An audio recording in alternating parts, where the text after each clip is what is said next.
আগে এই দাদার মার 62 শ্রাদ্ধ হইল, তার আজকে বৈষ্ণব সেবা। বৈষ্ণব সেবা দিলে দাদা কি হয়? বৈষ্ণব সেবা দিলে কি হয়? গীতায় ডাইরেক্ট বলেছে কৃষ্ণ অর্জুনকে যে গয়ায় পিণ্ডি দিলে 7 পুরুষ উদ্ধার হয়ে যায়। গয়া ধামে যদি কেউ গিয়ে পিণ্ডি দেয়, গয়া ধাম, বিহার গয়া ধাম, তাহলে তার 7 পুরুষ উদ্ধার হয়। আর যদি কেউ আমার এই বৈষ্ণব সেবা দিয়ে থাকে, তার 14 পুরুষ উদ্ধার হয়ে যায়। 14 পুরুষ, রাধে রাধে, 14 পুরুষ ডবল। গোবিন্দ কি বলছে? আমার হইতে নাম বড়, নাম হইতে আমার ভক্ত বড়, ভক্ত হইতে আমার প্রসাদ বড়। ভক্ত আমার মাতা পিতা, ভক্ত আমার গুরু, ভক্ত আমার নাম রেখেছে বাঞ্ছা কল্প। আমি ভক্ত মুখে আহার করি, গোবিন্দ বলছে। এই যে ঠাকুর বসে আছে বৃন্দাবন, উনি কি আহার করেন বাবা? ছানা মাখন পনির, ছানা মাখন পনির আহার করেন? কিচ্ছু না, উনি কিচ্ছু আহার করেন না। তাহলে কি আহার করেন? ভক্তের ভক্তি। যদি ভক্তি থাকে তবেই মুক্তি। তাই বলছে কিবা বিপ্র, কিবা শূদ্র, কিবা নারী, কৃষ্ণ ভজনে সমান অধিকারী। কে ব্রাহ্মণ, কে শূদ্র, কে নারী, সবাই সমান। যেভাবে আসছি সেভাবেই যেতে হবে। যেভাবে আমরা এসেছি গো মা, এই যে পুরী ধাম, আমাদের কোচবিহার, জলপাইগুড়ি, আলিপুরদুয়ার বৈষ্ণবরা দিচ্ছি গ্যাসে রান্না করছে। কিসের? সিলিন্ডার। কিসে রান্না করে গো বৈষ্ণব সেবা হলে? সিলিন্ডার। আরে বাবা, তোমার ওভেনটা নিরামিষ, কিন্তু ওই সিলিন্ডার ও যে কি? তুমি যাও পুরী ধাম, কিচ্ছু হবে না, সব লাকড়ি। আমরা 30 লক্ষ বার বৃক্ষমূলে জন্ম নিয়েছি, 30 লক্ষ বার। তখন গোবিন্দ বৃক্ষ গোবিন্দকে বলছে, গোবিন্দ আমার কি এভাবেই দাঁড়িয়ে থাকতে হবে? তখন গোবিন্দ বলছে, শোনো বৃক্ষমূল, তুমি যখন পেয়ে যাবে বা তোমাকে যদি কেউ ছেদন করে, সেই তোমার কাণ্ড কোন বৈষ্ণব সেবায় বা যদি পরমাত্মার কাজে ব্যবহার হয়, তুমিও উদ্ধার। এর জন্য বাবা সবসময় বলছি, বৈষ্ণব সেবা কোনোদিন গ্যাস ব্যবহার করিবে না, সবসময় লাকড়ি। তুমি যাও গয়া, তুমি পুরীধাম যাও, নবদ্বীপ যাও, ইস্কন, সবচেয়ে বড় বৃহৎ মন্দির ইস্কন নবদ্বীপ, কোনো গ্যাসের সিন নাই। রাধে রাধে। বলে শুদ্ধ যদি বৈষ্ণব সেবা দিতে চাও, তবে উনুন ব্যবহার করবে, মাটির উনুন, আর লাকড়ির ব্যবহার করবে। কারণ তাহলে সেটাই বৈষ্ণব সেবায় কাজ হবে। দেখবে যারা কাষ্ট করতে যায় বাবা, মরা পোড়াইতে যায়, ডেড বডি পোড়াইতে যায়, মহিলারা তো যায় না, পুরুষরা যায়, দেখবে 2টো কলসি দেয়। যারা কাষ্ট করতে যায় দেখবে 2টো কলসি দেয়। একটা কলসি চিতা, যেখানে কাষ্ট হয় চিতার মধ্যে দেয়, আরেকটা কলসি জল পূর্ণ করে তার ছেলেকে বলে পেছন দিকে ভাঙো দা বা কুড়াল দিয়ে। এইবার কলসিতে জল ভরলো, দা দিয়ে বা কুড়াল দিয়ে যদি ভাঙা যায়, জল সব পড়ে যাবে না? কি সব পড়ে যাবে না? 2টো কলসি দেয়, দেখবে একটা কলসি চিতার মধ্যে, আরেকটা কলসি জল পূর্ণ করে তার ছেলেকে বলে পেছন দিকে ভাঙো, তাকাবে না, বাড়ি চলে যাও। কাষ্টকেতিরা বলে, কি বলে না? কলসিতে জল ভরলো, পিছন দিয়ে ভেঙে দিল, জল সব পড়ে গেল। তার মানে গোবিন্দ নির্দেশ কি করছে গো মা? কলসিটা কি? কলসিটা দেহ, আর আত্মাটা কি? জল। কলসিটা হচ্ছে দেহ, এটা মাটির কলসি, আর জলটা হচ্ছে আত্মা। গোবিন্দ বলছে, তুই যার জন্য আমার বাড়ি, আমার ছেলে, আমার সংসার, আমার টাকা, আমার সোনা দানা, যার জন্য তুই যা কিছু করলি, তোকে লাস্টে তোর ছেলেই তোকে পুরোল মেনে চলে গেল। রাধে রাধে। তোকে পেছন দিকে তাকায়ও না।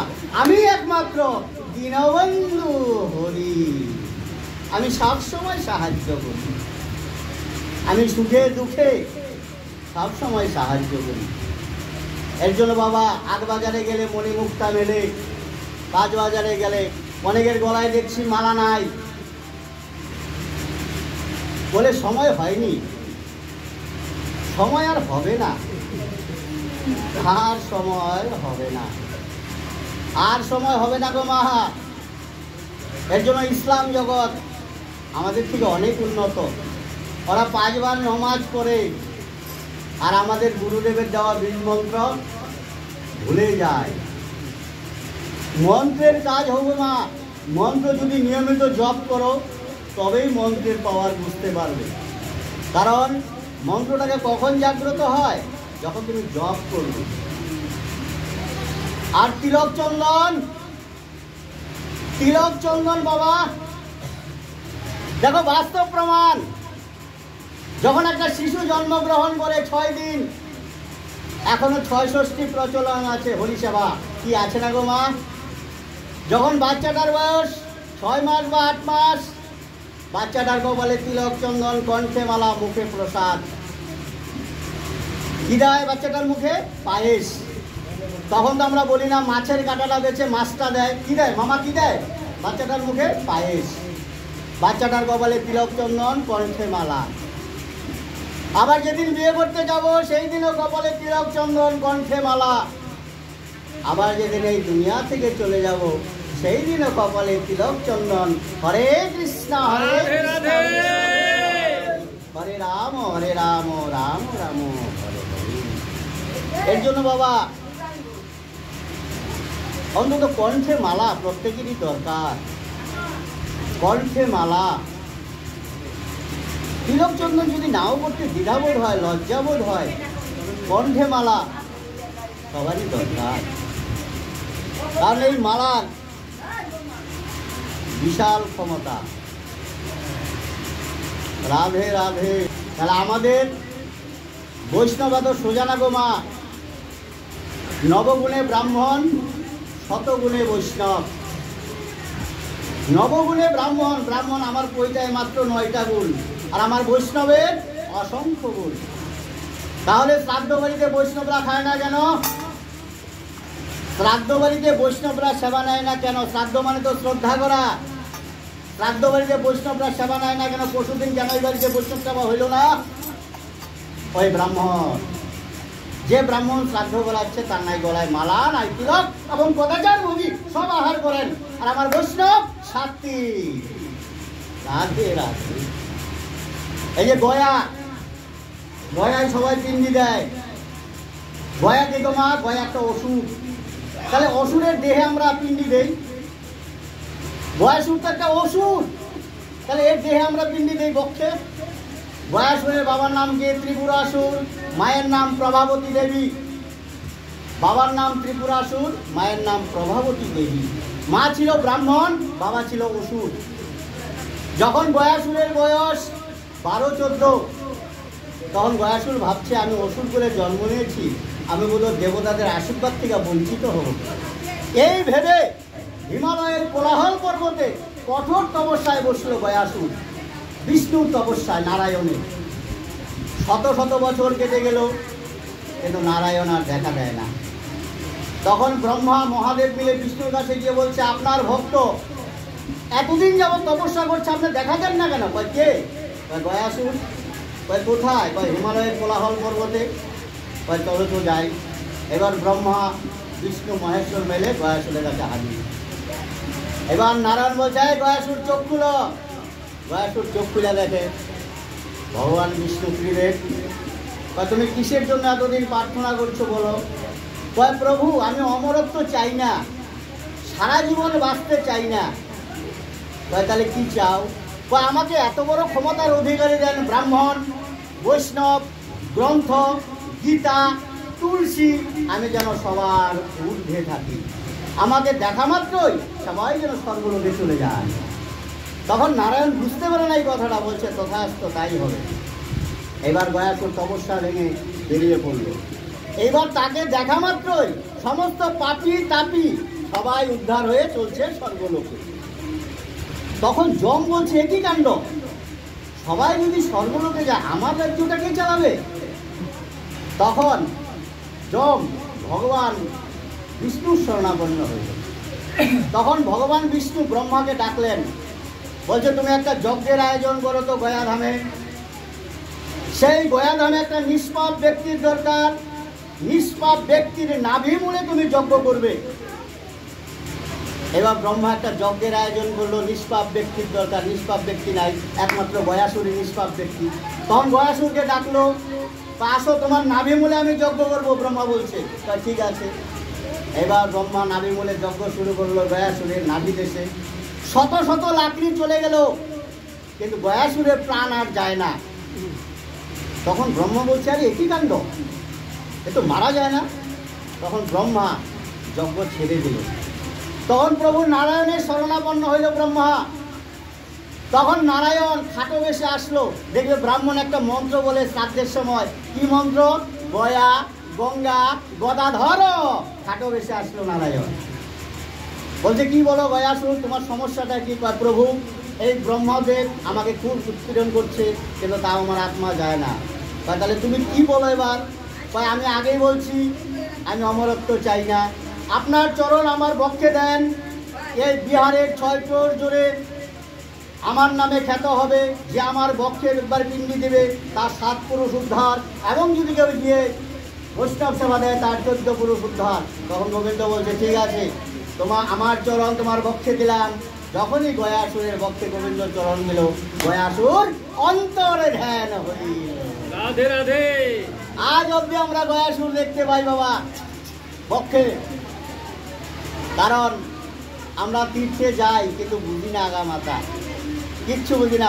বাঁকে বিহারী, বৃন্দাবনের বাঁকে বিহারী অনেকে গিয়েছে দেখেছে, বালা বন্ধক দিয়ে, বালা নিজের হাতের বালা, বালা সোনার বালা।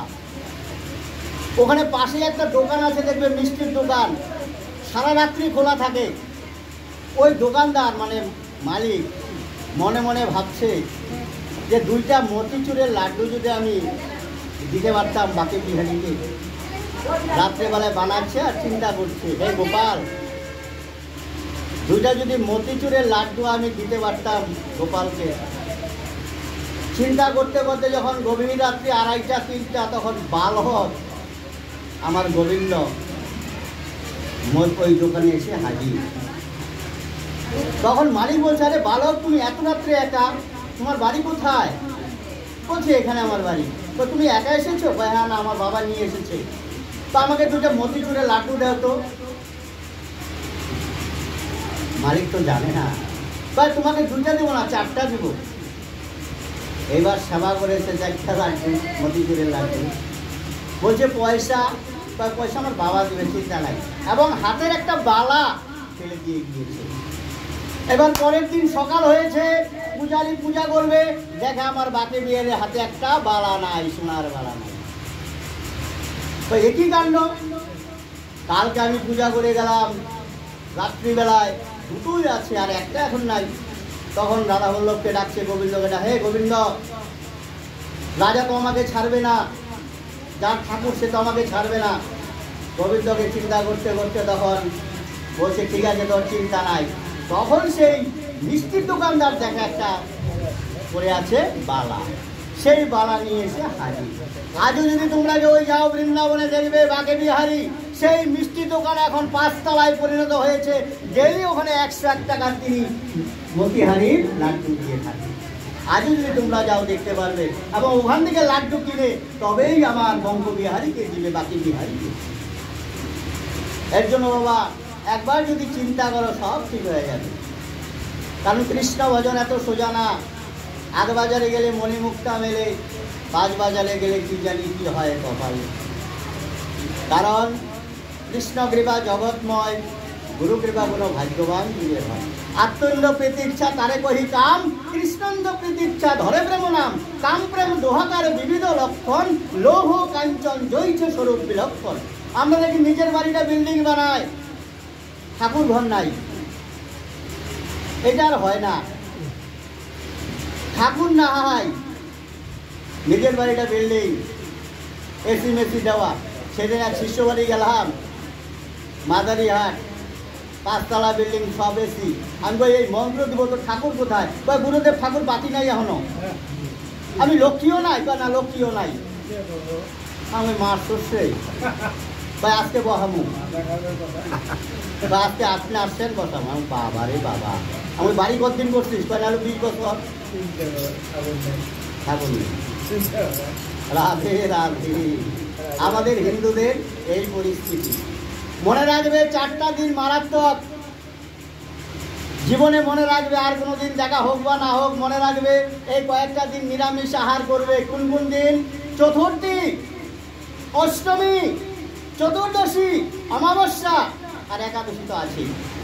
কৃষ্ণপক্ষের 4টা দিন, শুক্লপক্ষের 4টা দিন। চতুর্থী মানে অমাবস্যার পরে 4 দিন, চতুর্থী, অষ্টমী, চতুর্দশী, অমাবস্যা। এই 4টা দিন কিন্তু যারা তান্ত্রিক তারা খেলবে, যারা তান্ত্রিক মা তারা খেলবে। কিন্তু ইলেকট্রিক দেখা যায় না, কিন্তু তারে হাত দিলে ওর ক্ষমতাটা বোঝা যায়। ওই মন্ত্র জিনিসটাও তাই বাবা, যখন একবার প্রয়োগ হবে মনে রাখবে এই 4টা দিন অন্তত নিরামিষ আহার করবে এবং মাটির ধুনুচি ব্যবহার করবে। আমরা দেখি পিতলের ধূপটি বাবা, আমরা দেখি পিতলের ধূপটি ব্যবহার হয় রামা। মাটির ধুনুচি বোঝো তো? মাটির ধুনুচি দুর্গা পূজায় কি ব্যবহার হয় গো মা? দুর্গা পূজায় কোন ধূপটি ব্যবহার হয়? দুর্গা পূজায় পিতলের ধূপটি দিয়ে আরতি হয় মাটি। মনে রাখবে বাড়িতে মাটির ধূপটি ব্যবহার করিবে। আর মাটির ধূপটি ব্যবহারের নিয়ম,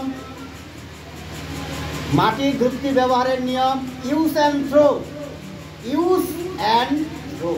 ব্যবহার করলে সেটা ফেলে দিতে হয়, কিন্তু না, শুনে যাও, যখন আজকে আর সন্ধ্যাবেলায় আরতি দিবে, পরের দিন যখন তুমি স্নান করবে ধুনুচিটাও ধুয়ে ফেলবে। তুমি যাও আমার বাড়িতে দেখে আসো কতগুলা মাটির ধুনুচি। এই দেহটা মাটি, এই জন্য মাটির ধুনুচি ব্যবহার করতে হয়। আমরা কি করি? পিতলের ধূপটি। আরতি আমরা সন্ধ্যাবাতি দিতে দেখি। সন্ধ্যাবাতি কোন দিকে দিতে হয় বাবা? এর জন্য গুরু বড় জেনে প্রসাদ মারো টেনে। কোথায় গুরুর জন্ম, কোথায় তার বাস, কি বস্তু পেয়ে তুমি হলে তার দাস, কি বস্তু পেয়ে তুমি বাধা দিচ্ছ মন, কি স্বরূপ জেনে দেহ করলে সমর্পণ। পরক্রিয়া ভাবে গুরু ব্রজে তার বাস, প্রেম তত্ত্ব পেয়ে আমি হয়েছি তার দাস, মহাভাব পেয়ে আমি বাধা দিচ্ছি মন, কৃষ্ণ স্বরূপ জেনে দেহ করলে সমর্পণ। এর জন্য গুরু বড় জেনে প্রসাদ মারো টেনে। আমরা আগে বার শুনি, কিবারে হয়েছে বল, কিবারে মারা গিয়েছে বল। সোম বুধ শুক্র সর্বোৎকৃষ্ট বার, আর বাকিগুলো মৌলিক বার। প্রমাণ করে দেখবে বৃহস্পতিবারে যদি কারো সন্ধ্যা ডুবলে মারা যায় চতুষ্পাদ দোষ পাবে, 4টা জীব যাবে। আরো রবিবার না গুরুবার, বাহ সুন্দরবারে মরতে। সন্ধ্যার বলে যদি কারো মৃত্যু হয় ত্রিপাদ দোষ, 3টা জীব যাবে। আরো সোমবার, বুধবার, শুক্রবার। সোমবারে বিবাহ হইলে কন্যা সৌভাগ্যশালিনী হয়, মঙ্গলবারে কন্যা বিবাহ হইলে অভাগিনী হয়, বুধবারে কন্যা বিবাহ হইলে ভাগ্যশ্রী হয়, বৃহস্পতিবারে কন্যা বিবাহ হইলে বেদবা হয়, শুক্রবারে কন্যা বিবাহ হইলে গুণবতী হয়, শনিবারে বিবাহ হইলে কন্যা কুলট হয়, রবিবারে কন্যা বিবাহ হইলে লক্ষ্মী ছাড়া হয়। এর জন্য বাবা গুরু বড় জেনে প্রসাদ মারো টেনে। খালি কানের মধ্যে মন্ত্র দিলাম আর হয়ে গেল না। আমাদের দেহে 72 হাজার নারী আছে, তার মধ্যে 3টা নারী প্রধান, ইরা, পিঙ্গলা, সুষমা। কোন নারী কোন দিকে থাকে সদ্গুরুর কাছে জানতে হয়। রাধে রাধে। এর জন্য বাবা জগন্নাথ দেব, জগন্নাথ জগতের নাথ, জগতের নাথ। জগন্নাথ দেব কার বাড়ি গিয়েছে? মাসির বাড়ি। মাসির নাম কি? মাসিটার নাম কি? গুন্ডিচা। আর মেশোর নাম ইন্দ্রধর্ম। রাধে, তাও জানো না? রথে খালি ঢেলায়, নটকো ঢেলায়, কিছু আগা মাথা বুঝে না, সমানে নটকো ঢেলাইলে দেয়। হ্যাঁ, আগা মাথা বুঝতে হয় তো। রাধে রাধের জন্য ভোগ সাজাইতেছে। আর দীর্ঘায়ু করি না, জয় রাধে। কিন্তু সবাইকে বলছি অন্তত মালা ধারণ করবে, একাদশী করবে, সামনেরটা শয়ান একাদশী, সামনে আসছে রোববার শয়ান একাদশী এবং চতুর্থী, অমাবস্যা, চতুর্দশী এগুলো পালন করবে। দেখবে নিরামিষ খেলে শরীর সুস্থ থাকে, আর আমিষ খেলে, এই যে আমি দিন রাত্রি দৌড়াই বাবা, আমি দিন রাত্রি 24 ঘন্টা বাইকে দৌড়াই, আমার কোনো রোগ ব্যাধি নাই, আমি কই কাণ্ড। তাহলে জয় রাধে, জয় রাধে। তাহলে ভক্ত হচ্ছে মেন। হ্যাঁ,